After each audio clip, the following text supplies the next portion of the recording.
18 ऑक्टोबरला आम्ही मतदार याद्यांमध्ये घोटाळा आहे, तुमचे सर्व्हर मॅनेज होत आहेत, मतदार याद्यांमध्ये नावं घुसडली जात आहेत.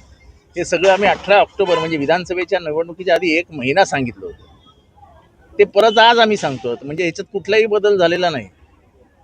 आणि आता जे मतदार म्हणजे बिनधास्तपणे ॲड केले जात आहेत, पाहिजे तसे कापले जात आहेत.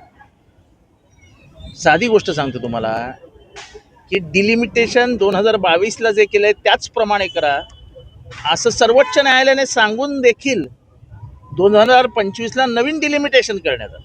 म्हणजे सर्वोच्च न्यायालयाला पण मानायचं नाही, जे होईल ते होईल बघू, असं निवडणूक आयोगाचं धोरण आहे. सर्व उच्च न्यायालयामध्ये अनेक याचिका दाखल झाल्या.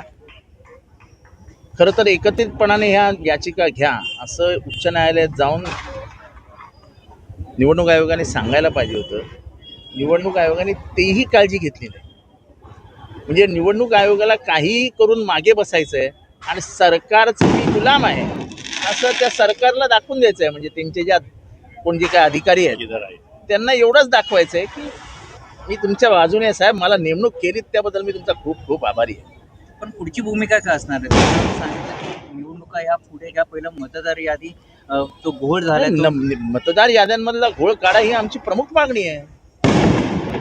कुठल्याही स्वच्छ फ्री फेअर फिअरलेस निवडणुका होण्यासाठी मतदार याद्या या स्वच्छ हव्यात. आपल्या इथपासनं पायाच्या अंगठ्याच्या नखापर्यंत शरीरामध्ये कुठेही गाठ असली, कुठलाही रोग असला तर शरीर निरोगी असं नाही म्हणू शकत ना. तसंच आहे की निवडणुकांमध्ये जर निवडणुकांच्या याद्याच घोटाळ्याने भरलेल्या आहेत तर निवडणुका रोग, तो जो रोग आहे तो बरा कसा होणार निवडणुकांमध्ये.